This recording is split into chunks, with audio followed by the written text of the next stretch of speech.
परमार्थ का पथिक कभी ऐसे नहीं कर सकता। ध्यान रखना, चाहे लाल पहने हो, चाहे पीला पहने हो, चाहे नीला पहने हो, सच्चा परमार्थ का पथिक मंगिबो भलो न बाप सो जो प्रभु राखे टेक। अगर ऐसे कर रहा है तो परमार्थ का पथिक नहीं है। हाथ ऐसे, अरे महारानी जी से भी ऐसे नहीं करना, क्योंकि हम उनके शरणागत तो खुद भरण पोषण करेंगी। आप ऐसे कैसे? ऐसा हो ही नहीं सकता। छोड़ेगा नहीं, कहीं भाग जाओ, वृंदावन धाम जाओ, चाहे जहां जाओ, छोड़ेगा नहीं तुम्हें। ये तुम्हारे साथ रहेगा, तुम्हें भोगना पड़ेगा, इसीलिए डरते रहो कोई ऐसा कर्म न बन जाए। इसीलिए जय हो भगवत शरणागति की, कि कोई भी कर्म उसको दंड नहीं दे पाएगा। शरणागत के समस्त भार को प्रभु स्वीकार कर लेते हैं।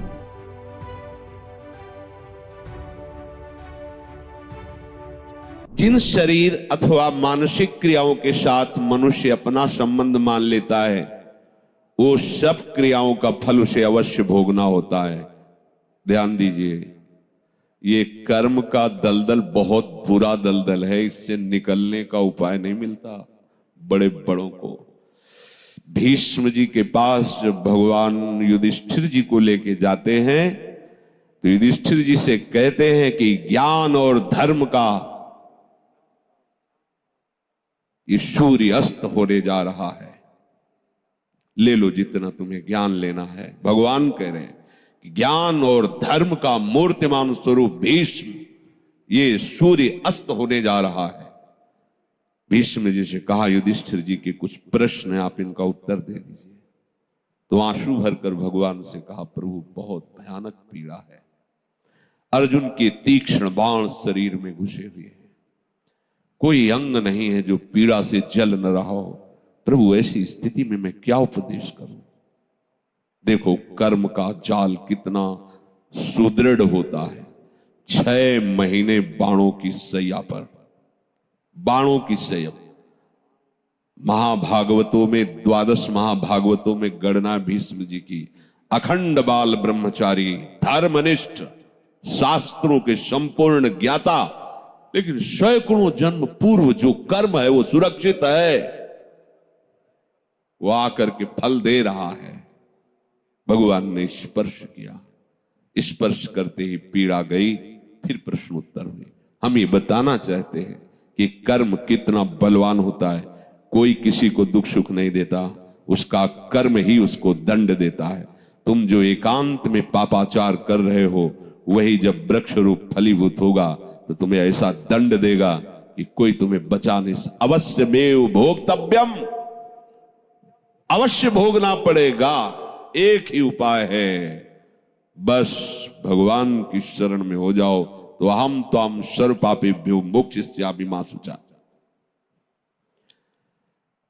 जिन क्रियाओं से अपना संबंध मान लिया जाता है, ध्यान रखना, अपने लिए किया जाता है, वो अच्छी हो या बुरी, दोनों क्रियाएं तुम्हें भोगनी पड़ेंगी। वो बंध गई। मनुष्य की एक ऐसी धारणा बनी हुई है कि बच्चे पैदा करना हमारा कर्तव्य है, बच्चों का पालन पोषण करना हमारा कर्तव्य है, आजीविका, व्यापार, किसानी, नौकरी, पढ़ाना लिखाना, जो भी, ये सब हमारा कर्म है, यही हमारा कर्तव्य कर्म है। खाना पीना, सोना बैठना, चिंतन करना, इसको वो कर्म नहीं समझ पाते हैं।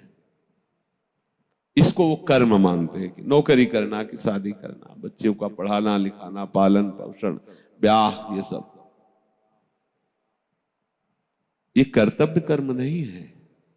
ध्यान रखना, कर्तव्य कर्म है भगवत प्रसन्नता के लिए करना। यही कार्य, भगवत प्रीत्यर्थ करना। अगर बीच में प्रभु को नहीं लाए तो यही सब कर रहे। हर जीव बच्चा पैदा कर रहा है, हर जीव खा पी रहा है, हर जीव सो जाग रहा है, हर जीव भयभीत है, हर जीव, ये हर जीव, किसी भी शरीरधारी, एक चींटी भी आपको प्रयासरत दिखाई देगी अपना उदर पोषण, एक हाथी भी अपने प्रयास होगा उदर पोषण के लिए, बच्चों का पालन पोषण करने के लिए। हमारा कर्तव्य कर्म इन सब के राग से छूट जाना है। बहुत बढ़िया इनका पालन पोषण होगा जब आप इनको भगवत स्वरूप मानोगे। जब प्रभु के लिए करोगे तो बहुत बड़े, जैसे कोई एक आदमी बीमार है जिसके लिए हमने 5 लोगों को नियत किया तुम इनकी सेवा करो। अब वो क्या मान के सेवा करेगा? उससे कोई अपना संबंध नहीं, उससे कोई ममता नहीं, गुरु आज्ञा है इसलिए मैं कर रहा हूं। और भरसक प्रयास करेगा मेरी कोई शिकायत ना जाए, मतलब अच्छे से सेवा करेगा। उससे ममता भी नहीं है, आसक्ति भी नहीं है, सेवा भी कर रहा है, परिणाम भगवत प्राप्ति। ऐसे ही तुम्हें परिवार में जो गृहस्थ में हो ऐसे ही तुम्हें करना है हरि गुरु आज्ञा पालन करने के लिए। पर क्या होता है, हरि गुरु की आज्ञा केवल उतना समझा जाता है कि दीक्षा ले ली है तो 3 माला सुबह कर लेंगे, थोड़ा पाठ कर लेंगे, गुरु जी की आज्ञा है। बकाया ये हमारा घर है, हमारी संपत्ति है, हमारा परिवार है, हम जैसे चाहे भोगे, ऐसा नहीं। न पहले तुम्हारा था ना बाद में तुम्हारा रहेगा। बीच में तुम्हें सेवा के लिए दिया गया और झूठ से तुमने उसे अपना मान लिया। मुनीम अगर उस कंपनी का, जिस कंपनी का मुनीम है, उसको हड़पना चाहे तो क्या होगा? जेल की सजा होगी ना। तो मुनीम हो तो मुनीमगिरी केवल करो, मालिक बनने की चेष्टा मत करो। सेवक हो, सेवक भाव से रहो। इसी कारण जो उपासक समझ नहीं पाते तो उनको लगता है कि फिर तो भगवत प्राप्ति के लिए कर्मों का त्याग करना अनिवार्य है।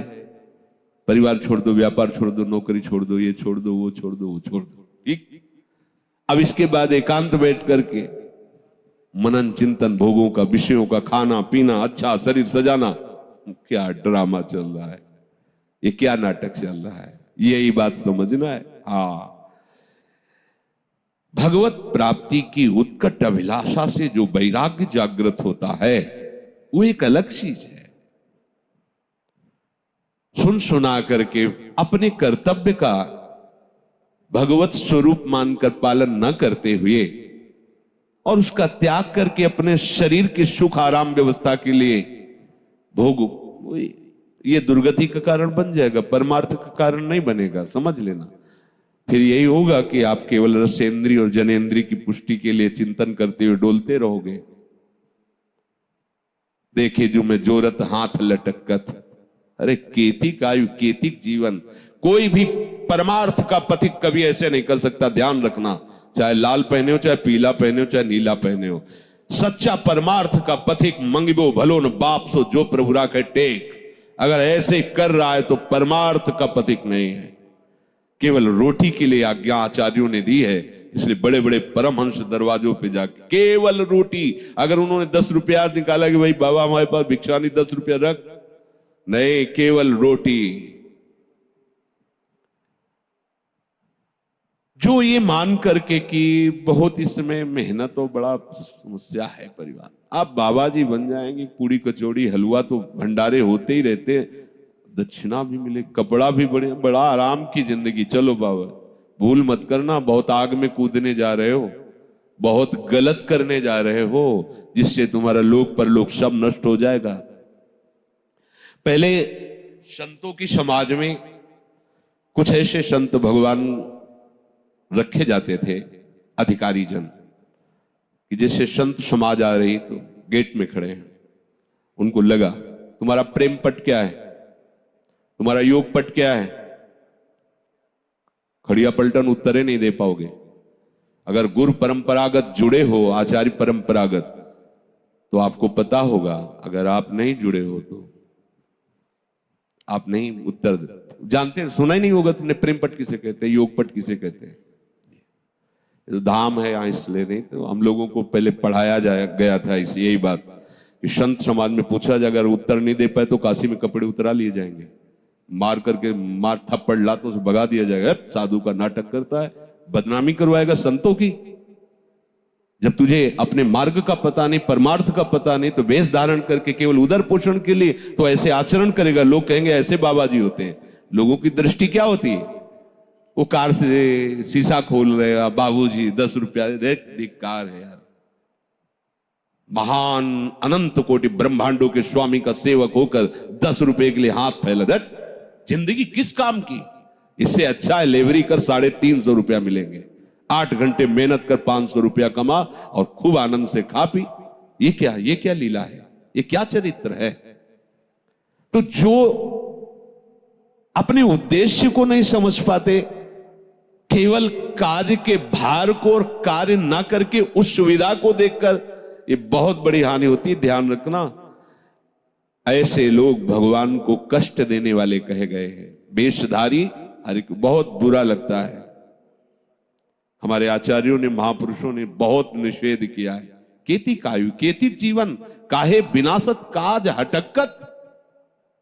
हाथ ऐसे, अरे महारानी जी से भी ऐसे नहीं करना, क्योंकि हम उनके शरणागत को खुद भरण पोषण करेंगे। आप ऐसे कैसे, ऐसा हो ही नहीं सकता, नहीं हो सकता। जिसका उद्देश्य प्रभु है, ऐसा हो ही नहीं सकता। कर्म एक क्षण भी नहीं रुकते। नींद आप समझते हैं कोई क्रिया उस समय नहीं होती, तो आप थोड़ा सोए हो, आपको जगा दिया जाए तो आप कहोगे अभी पूरी नहीं हुई थी, मतलब क्रिया चल रही ना, अभी पूरी नहीं हुई थी आपने जगा दिया, हाँ अभी तो आलस आ रहा है, नहीं कहेगा। क्यों? अभी क्रिया पूरी नहीं हुई थी ना, वो नींद की क्रिया चल रही है। सुषुप्ति पे हो, तुम्हें पता नहीं है, पर तुम ही उत्तर दोगे अभी हमारी नींद पूरी नहीं हुई थी। अच्छा, जब नींद पूरी हो जाएगी फिर आप आओ, पूरी हो गई नींद पूरी, मतलब क्रिया चल रही थी। अधूरी क्रिया में जगा दिए जाओगे तो आप खुद उत्तर दोगे अभी पूरी नहीं, मतलब वो भी क्रिया हो रही थी।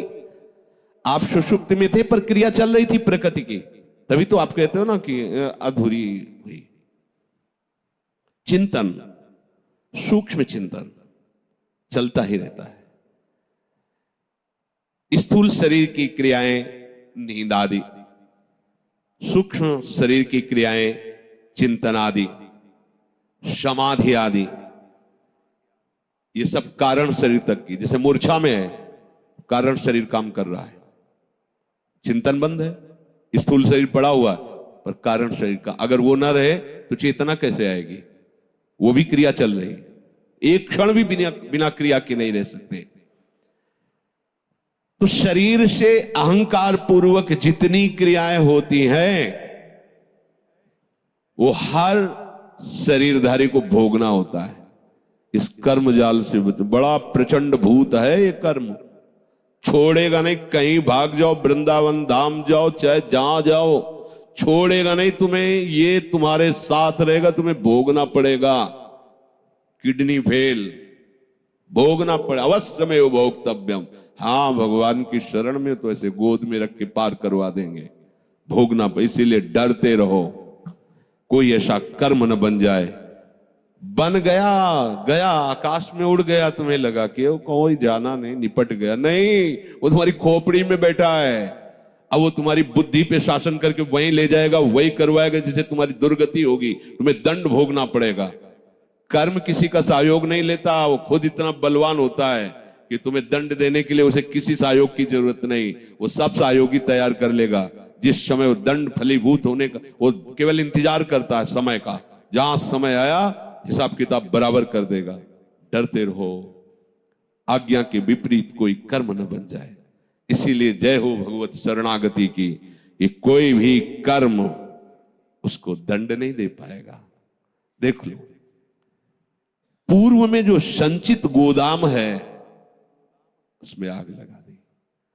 आगे जो हमसे हो रहे हैं अनुल्लिख्या, लिखा ही ले जाएगा, ये अब बच गए। अनुल्लिख्यानंतान तदपराधान मधुपतिर, स्वयं मधुपति भगवान श्री कृष्ण लिखते ही नहीं। ये हरिवंश महाप्रभु कह रहे, सजनी जी कह रहे, नहीं लिखा जाएगा आगे का। किसका? जो शरणागत है, राधा चरणारविंद का, राधा राधा राधा, उसके गोदाम में आग लग जाएगी, भस्म। आग इसलिए कि अगर कह दिया जाए झाड़ के निकाल दिया जाएगा तो भी वो सुरक्षित है, बाहर आ जाएगा तो भी सुरक्षित है। आग लग गई, अब उसमें अंकुरण होने की संभावना ही नहीं। आगे वाले अनुल्लेख्यानंतान, बीच में जो शरीर है आ रहा है भोग, तो ऐसे गोद में बैठाल कर भोगवा रहे हैं, जिससे उसकी दृष्टि भोग पे नहीं है, जो गोद में लिए उस पर है। इसलिए वो जो गोद में लिए वो आनंद समुद्र है, इसलिए उसे उस भोग के समय, रोग के भोग के समय, कर्म जो प्रारब्ध बनकर आया उसके भोग के समय भी वो आनंदित रहता है, क्योंकि वो देखता है मैं हरि की गोद में बैठा हुआ हूं। इसलिए सावधान। प्रभु कह रहे कोई भी ऐसा नहीं है कि एक क्षण भी कर्म के बिना रह सके। कर्म जाल से मुक्त होने का उपाय मामेव ए प्रपद्य। बहुत अमृत में शब्द इसे समझ लो, नहीं तो बहुत बड़ी झंझट है ये कर्म। मांडव्य ऋषि हाथ उठाए, दाहिने पैर के अंगूठे के बल मंत्र जाप करते हुए समाधि अवस्था में थे। हम कह रहे कि 1 मिनट उस स्थिति में नहीं खड़ा हुआ जा सकता। हाथ उठाओ, बायां पैर के बल, जिसे दाहिने पैर का अंगूठा पूरा इस पे रखो और दाहिने पैर के केवल अंगूठे पे हो, बायां पैर का पूरा बल यहां सपोर्ट में हो और दाहिने पैर के अंगूठे में। अब आप देखो धम्म से गिर जाओगे तुरंत। वो ऐसे खड़े और समाधिस्थ है, सावधान नहीं, शरीर की चेष्टा में समाधिस्थ है। राजा के यहां से चोरी करके देखो कर्म, राजा के यहां से चोर चोरी करके खजाने से अब जो राजा के यहां चोरी के बहुत ही प्रवीण होंगे, भागे तो राजकर्मचारी उन्हें पीछा किया, वो मांडव्य ऋषि जी के आश्रम में घुस गए, देखा राजकर्म, वहां पकड़ा, मैं माल सहित चोर मिले। राजकर्मचारियों के दिमाग में आया कि नाटक कर रहा है खड़े ऐसे तपस्या का, और चोर रखता है, चोरी करवाता है। उनको भी उठा लिया, अभी समाधि में ही है, उठा लिए गए। देखो कर्म। और उनको राजा के सामने पेश किया गया। समाधि एक भागवतिक स्थिति है। राजा ने बिना कुछ विचार किए उनको, जब प्रमाण है कि आश्रम से ही चोर और संपत्ति पकड़ी गई, शूली की सजा दे दी। भाले की आकृति का ऐसे लोहे का एक ऊपर से जाकर ऐसे छोड़ना जोर से, जो गुदा द्वार में घुसते हुए जहां तक घुस गया, नाभि या पेट तक, अब वो ऐसे टंगा, जितने घंटा 2 घंटा दिन जितना उसकी सामर्थ, वो तड़प तड़प के मरेगा। बहुत कठिन सजा होती थी, सूली की सजा इसे कहते हैं। जब ऋषि की गुदा द्वार में वो घुसा तो चेतना जागृत हुई, तत्काल पद्मासन में बैठ गए, सूली पे पद्मासन पे बैठ गए। अब 1-2 दिन बाद जब दूसरे अपराधियों को सूली की सजा देने के लिए आए, तो पहले वालों को उतारा जाता था, वो तो सब मरे हुए थे चोर, उनको उतार, ऋषि को पद्मासन में देखो, भाग के गए, राजा से कहा कि अपराध बन गया, कोई ऐसा सामर्थ्यशाली ऋषि। तो राजा आगे गाय करके, ब्राह्मण करके, ये पद्धति है। महापुरुषों से बचने के लिए पद्धति थी कि जैसे गाय आगे है और पवित्र ब्राह्मण आगे हैं तो उनका रोष शांत हो जाएगा, कि गौ भक्त है, ब्राह्मण भक्त है, पहली दृष्टि में ही ऐसा उन्होंने किया। और जाकर कहा, मुनीश्वर मुझे बिल्कुल पता नहीं था और मैं क्षमा नहीं मांगता, आप जो चाहो दंड दे दो, पर मुझे बिल्कुल पता नहीं। बोले मुझे सूली से निकलवा, मैं तुझे दंड नहीं दूंगा, मैं कर्म का न्याय करने वाले को दंड दूंगा। कोई साधारण ऋषि थोड़ी, मांडव्य ऋषि थे। बहुत प्रयास किया गया, सूली निकली नहीं, कटवा दिया गया। तो उसी सूली को अणि कहते, उसकी नोक अंदर थी, इसलिए उनको अणि मांडव्य ऋषि कहा। वो सीधे वहां से अंतर ध्यान हुए यमराज के पास पहुंचे। धर्मराज हो, मुझे याद है, जब से याद है तब से कोई अपराध नहीं किया और तपस्या में जीवन व्यतीत करता हूं, ऐसा दंड कैसे तुमने दिया? भगवान आप नाराज मत होइए, आप स्वयं देख लीजिए। तो जैसे टीवी चला के प्रोग्राम नहीं दिखाया जाता, ऐसे होती। तो 8 वर्ष के थे मांडव्य ऋषि, तो एक तितली को खेल खेल में ऐसे पकड़ा और बमूल का लंबा कांटा उसके गुदादार में डाल के छोड़ दिया, वो तड़पते हुए मर गई। भगवान ये दंड आपको मिला है, ये इसी जन्म का है, क्योंकि आप भजन कर रहे हैं, तपस्या कर रहे हैं, तो आपको मुक्त होना है, तो ये आपको। तो उनका 8 वर्ष के बालक को तो ज्ञान होता नहीं। पहली मर्यादा है, मैं रखता हूं कि 14 वर्ष तक के अपराधों को दंड ना दिया जाए, क्षमा किया जाए, वो मर्यादा रखी गई। और दूसरी बात, आपने न्याय ठीक नहीं, इसलिए मैं आपको शाप देता हूं, 100 वर्ष के लिए मृत्यु लोक में तुम जाओ। मृत्यु लोक में आना जानते हो क्या है? दंड है, अगर भजन करके भगवान को प्राप्त कर लो तो बढ़िया, नहीं तो यहां आना कोई अच्छी बात नहीं। इसे मृत्यु लोक कहते, भयावा लोक है। वही विदुर जी के रूप में साक्षात धर्मराज जी आए। तो ये बात कर्म बख्शता नहीं किसी को। देख लो इतने बड़े ऋषि जो दाहिने पैर के अंगूठे को बलो ऐसे तपस्या, तो हमारी तुम्हारी दशा क्या होगी? हमारे तो रोम रोम में सूली डाली जाए तो भी हिसाब नहीं बराबर होगा। वो तो ऐसे, यहां तो 10 मिनट खड़े होकर प्रार्थना करने का मन नहीं होता। हाथ वो अंगूठे के बल खड़े होकर हाथ ऊपर उठा के मंत्र तपस्या, लोग सोचते हैं 100 रुपया दे देंगे हमारे पुण्य से पाप कट जाएंगे। जरा विचार करना इस कर्म पर। इसलिए सावधान, कोई भी हमसे ऐसा कर्म ना बने। अब लो निशान, अब जो कुछ हुआ है हम प्रभु की शरण। महारानी जो बड़ी कृपालु है वो ऐसा नहीं होने देगी, वही हमारा बल है। पर उनके सिवा और अगर कोई और हुआ तो इतने चतुर शिरोमणि हैं कि फिर वो दूसरा नियम लागू हो जाएगा। शरणागत के समस्त भार को प्रभु स्वीकार कर लेते हैं। भयभीत होकर के आ जाओ शरणा, जो सभी तावा शरणाई रखियो ताई प्राण की नाई, प्रभु कह रहे। इसलिए शरणागत ही एक उपाय है जो हमें हर कर्म बंधन से बचा सकता है।